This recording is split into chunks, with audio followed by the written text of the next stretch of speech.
Citizen Chandler Echo Drive. One of the last Citizens that we have going on our eBay. It's 84? 1984. 84, and of course there's no papers or anything. No papers, but everything's original. It is an ETA-based movement, which you probably know. Yeah. During that time, they used the ETA 2824-2 movement. Mm-hmm. It's got a quick set date, probably original crystal. I'm pretty sure the hands are original. They have a little bit of patina, but it's hard to tell. It looks almost like they're new, but they're not. Those are the original down hands. Was it polished at any point? No, not at all. And this bezel were all the bezels smooth? Yes. Moved that way back in the day? Yes, so no click. Of course, original bracelet. Original bracelet, yeah. Nice. Wow. It's so interesting that I don't know if it's just because it's older. I'm not used to a flimsy. Yeah, that's blister. how I don't have like a vintage sub on hand right now, but like the vintage subs, if you ever check the bracelets out, they're the same way. They just feel really flimsy. I actually like that. Yeah. I like on the vintage subs, on the vintage Omega wristwatches, like the beads of rice bracelets. Yeah. They feel flimsy. Yeah. And a lot of people nowadays, they think that they're worn out, but no, even when they were new, those beads of rice bracelets, they were like that. They were flimsy. They're hollow inside. So really? Wow. That's, yeah. What's the millimeter on the bracelet or? The width here is the 20 width. millimeters. Actually, let me double check, but I'm pretty sure it's 20, maybe 19. Yeah, I mean either way, it could be a strap monster. You know, No, yeah, definitely. This will look great. No, it is 20 millimeters, but what's the case diameter? 40. Really, that's 40? 40 millimeters. Yeah. It's just so. It looks small, right? It's just so crazy next to like something like this. I think it's 41 or 2, but the lugs. This is are 42, I believe. The lugs are just so huge. It makes this look Yeah. tiny. Like I thought this was 30. Used to be 38 or 39. No, it's 40 millimeters. Yeah. Do you mind if I measure yours? No, I think please, yours please, is. I think yours is 42, but I thought it was 41 or 42, but the lugs just give it this huge look, which took me a while to get used to. it's 42. 42. Yeah. Because I was wearing. It's beefy. It's a beefy case, but if you look too, like you said, the lugs are wider, and the lugs on vintage watches are more tapered down.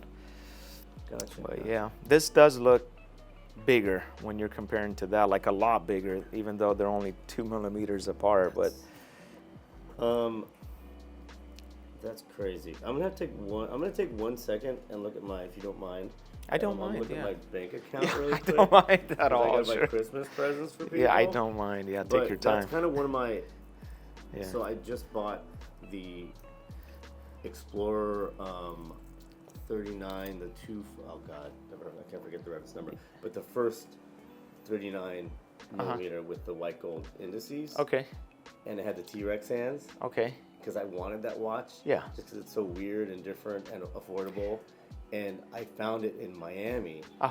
And so I said, okay, after that, I want to get a Tudor Submariner, but I'm going to wait. Because it's going to be, no one's going to have it. I'm like, there's no way in hell you're going to have it. There's no way in hell anyone in LA is going to. So like, I'm like, oh, I'll find it. But I might just get that. Think about it and let me know. Actually, you I'm know, gonna look at my bank and you can account take right my now. business card Yeah. too. If you don't make the decision today, you can just reach out to me, man. Do you get? I have to hold the question. Do you ever get an IWC Big Pilots in? We do. I just don't have any now, and I actually haven't had any for a while because I haven't done a lot of watch shows this year. So usually I pick those up at watch trade shows, but yeah, this year I haven't gone out so much like I used to. But in 2024, I'm gonna get back into watch trade shows, and we'll be buying more of those. Yeah, this is cool. I mean, it's a little scratched, but still, it's Scratched, but what, yeah. What do you expect from 1984, right? Yeah. I mean, But it's nice. Like when you look at the lugs, you can tell it still has like the sharp edges and stuff like that. And I like that it wasn't polished. Like many years ago when I started doing this full time with my dad, which was about 20 years ago, I used to polish the heck out of everything. Like I'd get a watch like this, and I'd want it to look like new from day one. And then I used to buy them and then go take them to the watch shows. And at the watch shows, guys used to be like, man, you have nice watches, but you got to quit polishing them. So I quit doing that. Yeah, so I did quit doing that a long time ago, but now myself, I would hate to polish a vintage watch like this. Yeah, that was my only worry about. I know the Explorer that I got wasn't that old, but my only worry was like, hey, it was this polished, but it was at Brooker where I got it, so I was confident it wasn't. Yeah. But that's my worry when I get an older watch is that it is. So I'm glad that you're just telling me. No, the truth, no. You know. Yeah. Because some people I think would come in or do you get people that come in and say, hey, I should get this polished, and you're like, it's not ready, it's not time? Yes, so I do that a lot actually, like on modern watches, I do that a lot now. Like I tell them, hey, don't, like there's guys that are, they've had their Rolex for 1 year, and they have some minor scuffs. Like I turned one guy down, and I told him, for me, it's so easy, no problem, I can do it, leave it with me, I need a couple hours. I'll do it, not a problem. But you've only had the watch for 1 year. Don't do anything to it. So, but again, there are watches that they're not super rare, and like they're not going to increase in value. If you want to polish a Movado or whatever, no problem. I'm all for it. Make it like new. But then there are watches like Rolex that they, in 5-10 years, they're all going to be worth more than what they are now. Try to keep them as original as possible. So. And also, especially rare watches. When you have something that's rare, like let's say Daytona, right? Daytona's always been a rare watch. 10 years from now, Daytona's still going to be rare or hard to get, put it this way. So keep it original. Don't polish them. But nice. Well, hey man, I'm gonna look around some more. Yeah, please do. Yeah. With that thing, I'm gonna take a look at my bank. No problem. Take your time. Yes. Sure. This is a vintage 1984 Tudor Submariner. We actually just got it about a week ago, if I'm not mistaken. But the client just came into our shop, and I didn't even have this out, but he just asked if we had a Tudor Submariner, and this is the only one I have in stock right now. So here's our new business card with the QR code on the back. Scan it. It has all of our information, our YouTube channel, our Facebook, our Instagram, and also you can leave us Google reviews. And you didn't show the front. There you go. My cell phone number is at the top. You can text me anytime. Black Bay. Yeah. I have a Black Bay. I love the Black Bay. Yeah. So I'm probably coming back tomorrow. No problem. But Jason, by the way. Jason, I'm Raimond. Jason, I will probably be back tomorrow. Jason, no problem. Hopefully we'll make that deal. So. Text me or call me, and I will. Okay. All right. Take care. You too. That's awesome. Oh, hopefully he'll come back tomorrow. He saw it. He said that the same watch, he's seen it in other places for asking $8,000 to $12,000, and we're asking $6,000. It's just the thing is, I know that watch used to sell for $8,000 to $10,000, but the market has adjusted. Like we've just sold a ton of vintage watches on eBay at auction, and we got prices that were like 30 to 40% below what they used to be before 2019. So we've adjusted our prices on vintage stuff, but a lot of dealers haven't, and of course people are hoping to get the most that they can out of their watches, but because we're a business, we want to keep things rolling. We have to be fair market price. So what are things selling for today? We can't ask $8,000 to $10,000 today if the watch is worth $6,000. So that's what we're asking. So hopefully he'll come back tomorrow and buy it. I think he will.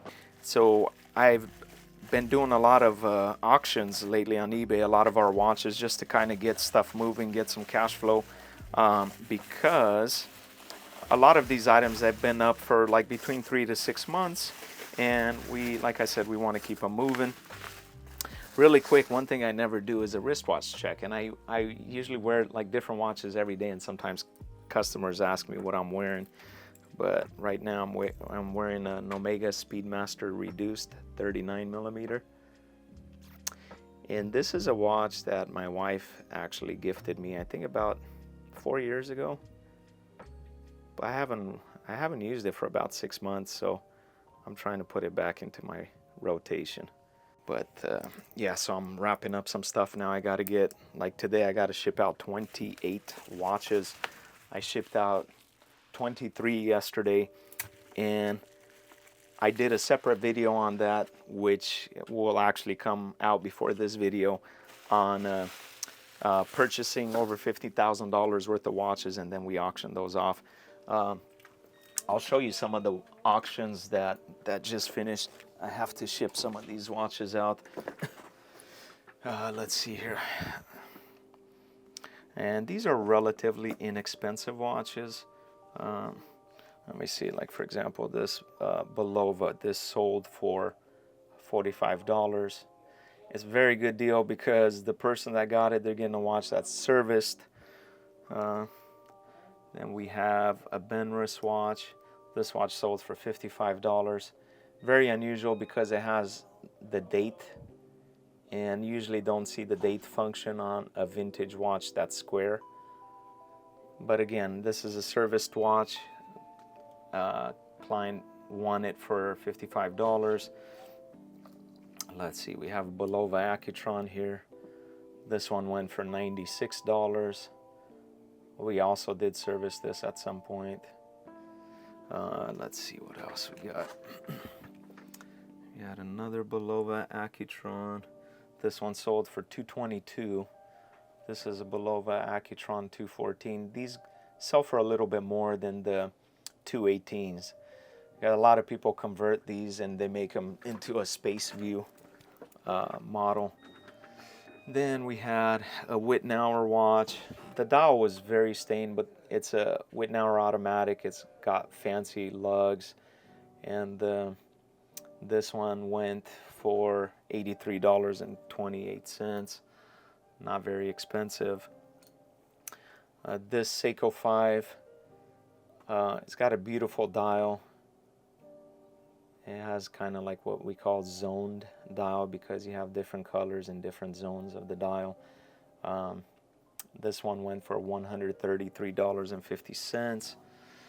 Let's see, we have a Belova 23 jewel Belova automatic. This one went for $121.50. I didn't service this. It's got the original band. I have to just put it back together. I didn't service this. Somebody actually gifted me this watch, but I'm just not wearing it, so I decided to sell it. We had, let's see, another Seiko here. Let me see if I can find it. This one went for $87. It's really cheap. It's a very nice Seiko with the original bracelet. And we serviced it too, so the person that's getting it is getting a good vintage Seiko. Let's see what else sold. So a few of the things are already packed up.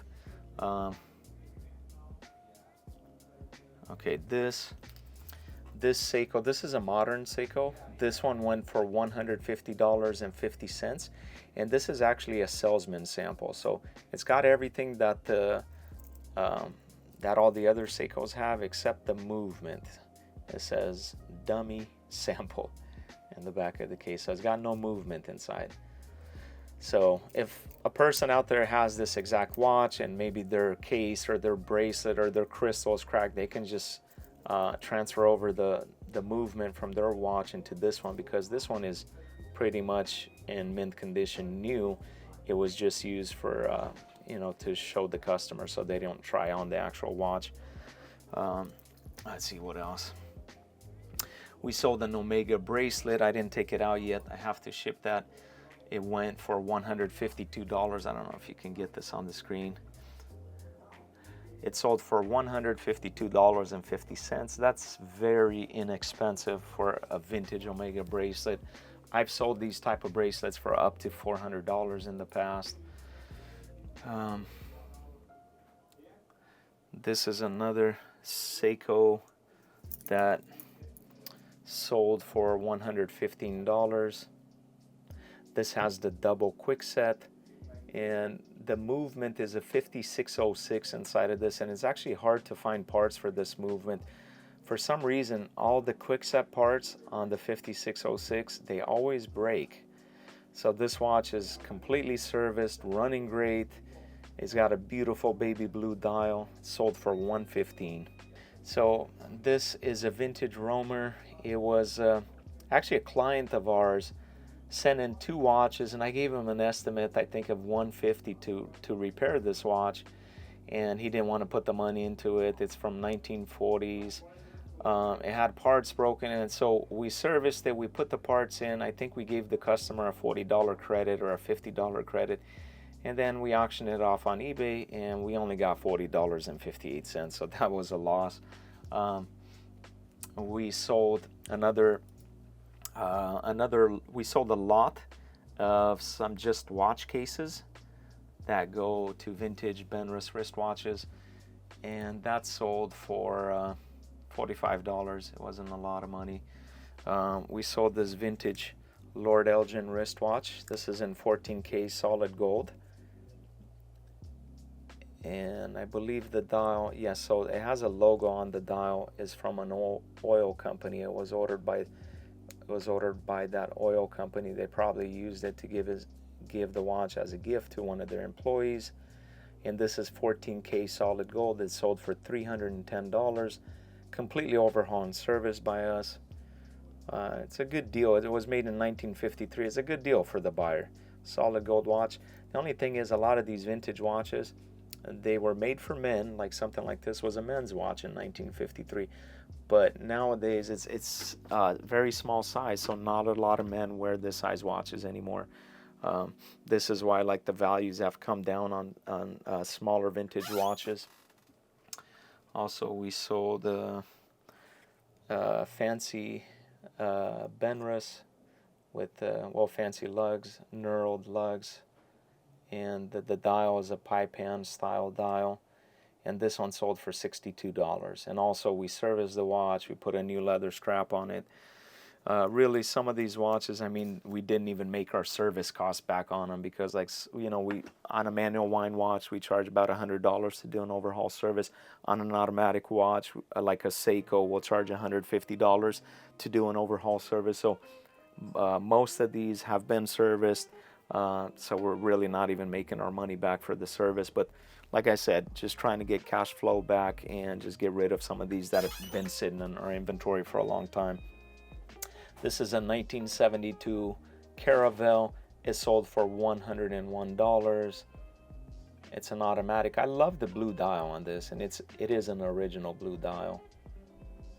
Also, we sold a Cami wristwatch.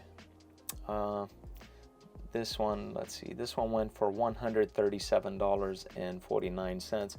I know when I purchased this watch, I actually paid $200 for it. I bought it at a watch show, and then we serviced it. But this watch I've actually had for about 4 years, and I had it in my collection. I bought it for myself, but I never wore it, so I just ended up putting it up for sale. But yeah, it went way below. Like I said, I paid $200, and it sold for $137.49. Plus, we serviced it. So. And then we have a smaller Elgin, but the dial is really cool. It's got its original patina.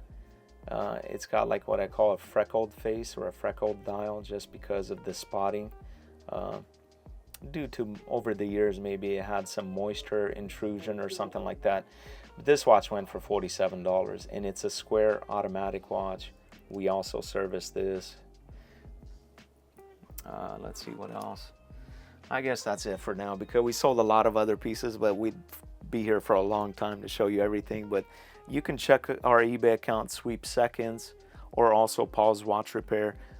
We might auction off some more items in the future, but there's always stuff for sale at a buy it now or best offer price. So check us out.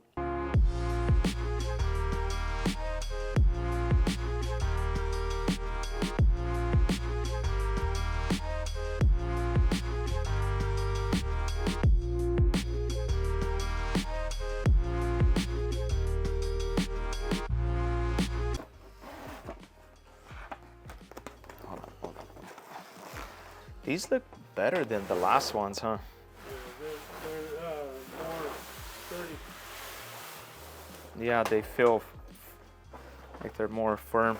Watch your step. Don't trip, brother. Ay. Walk out there with this? Huh? Hold on. Let me, because I won't be able to hand it to you. Hold on. Let's see. You got to grab it from the bottom now, huh? Well, that's the top. Hey, Yeah. come out here. Yeah. Go ahead. I wanted to flip it, but Give me just 1 second. I'll be right in there. Okay. It's looking good. I've been waiting to change these signs for a long time because the old ones were faded, so it's starting to look great. A few seconds a day, so it's Right. Check it out. See if you need it to be sized. Let me mess around with the. Oh yeah, I mean, are there micro? Oh, there's like a. Yeah, I can move in on the clasp. Let's see. Oh boy.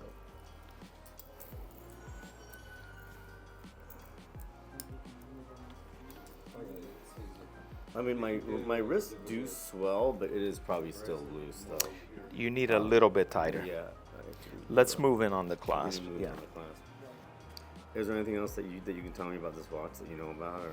Not really. I just bought it from a guy in Florida, which he's sold watches to me before. So he actually reached out to me about 2 weeks ago. So I bought it. I think came in about a week ago, but 2 weeks ago is when you reached out to me. So he's always upgrading his watches. He finds something else that he wants to buy. So He goes on. he changes back and forth. But he's into vintage stuff, and he's got a lot of good vintage stuff. Nice. But yeah, I don't know, history of it. So here I'm putting the reference number and also the serial number. Oh, cool. Thanks. That's great. I don't know. Maybe subconsciously I looked and I saw that maybe, or do you have this posted online? You don't, huh? I think my son put it on Instagram maybe 2 or 3 days ago, something like that. No, it would have been weeks ago when No. I was last on your No. site. We really got it about That's a week crazy. ago, came in. Yeah, no, I haven't been on your in at least a week or two. So we don't put everything up. Yeah. Yeah, a lot of stuff gets sold through here, or we just don't have time to put everything up. But we get stuff in from time to time that it just sells like you just bought that today. So if you're ever like in the market for something, it's always best to just reach out to me. Yeah. That's fantastic. Let me size it a little bit for you. Yeah. Just, I mean, Just a little bit, right? Yeah, because I do wear I hate the look of it being loose. However, my wrists, I think more than the average person, they kind of get bigger when I'm No, moving around. yeah, They everybody swell up swells. a little bit, and so Yeah. it's funny because to some watch people, it's way too loose, but to me, it's fine because of the swelling. So it's like, Try it. I mean, if it's too tight now, I can go back out. oh no, it might be perfect. You like it? Was that one in? Was that I went 2 in. the 2 in? Yeah. That's why I said I can go back that's out. Good. I'm probably gonna wear it out, but I will take the. Yeah. I'll give you this pouch to carry it in. That's awesome. It's cool. It's cool because a lot of the other YouTube pages are intimidating, or Really? they only talk about money, and they don't Yeah. talk about the actual process of receiving a watch, pricing it reasonably, taking care of it, and what the day-to-day person does. So which Yeah. is why, because like normally I would watch videos for that at first, and I Yeah. was like, I'm tired of this. Oh. It's Rolex here, Rolex this, Rolex that, and they'll Yeah. tell you about the craftsmanship of what you guys Yeah. are doing. Yeah. And that's what's the cool part of it. So that's why I think I No, stumbled I across really yours and then appreciate found it in you saying Sacramento, that. and I'm like, Yeah. from Sacramento. I really appreciate you saying that. It's really encouraging, and hopefully we can continue to do this. So Oh yeah. I really, Do I you mean, guys keep your eye out for watches? For like sourcing certain yeah, watches. do you guys do that, or you're not really? Stay away from that. I don't like doing that too much because here's the thing: if it's a rare watch, then sure, I can try to source it for you because it might be very hard for you to find. I might have a client that I know that maybe has that watch. If it's something that's very common, I say there's really no point because you can go get it from anywhere. Online yourself. But I can tell you this: if you do find a watch out there, like online on a website, a different watch dealer or whatever, if you have any questions, you can just shoot me an email or a text. Say, hey, what do you think about this? have you done business with them? I'll love to do that. And I know most of the dealers that are out there, so I can tell you, hey, that's good, buy it, or don't buy it, or that's overpriced, or that's whatever, I actually might do that for my next purchase. It's gonna you be can after reach the out. year. Yeah. I think I have your card somewhere. But card is gonna also be here, and warranty card and everything. I might so send you a message. I'll just be like, say Jason from LA. Yeah. Jason Okamoto. I mean, but I would love to, because there is something I have my eye on, but maybe we'll just save it for another time, and I'll send you a message. Man, have a Merry Christmas. And I will definitely reach out again and about other things. And if I'm ever in town, see, I wish I never found this place because I don't want to spend all my money. Hey, listen, you're always welcome to stop by. You don't have to spend money when you come in. Come in. We get more stuff in from time to time. So, like right now, we're low on inventory. Very low, actually. But we'll get more stuff, yes. Well, thank you so much. Yeah, no problem, Jason. Take care, man. God bless you, man. Take care. Yeah, so the gentleman that just walked out, he found us on YouTube, came in. He asked if we had a certain watch, and we actually had it. We didn't have it out on display. It was in our safe. He didn't know that we had that watch, though, but it just goes to show it's good being out there on YouTube. But he came back. He bought the watch, and it seems like he's very happy because that was one of his watches that he was looking for. So I'm glad that we were able to sell him a watch. I feel like it went to a really good home, and he's going to appreciate it, so I'm happy about that.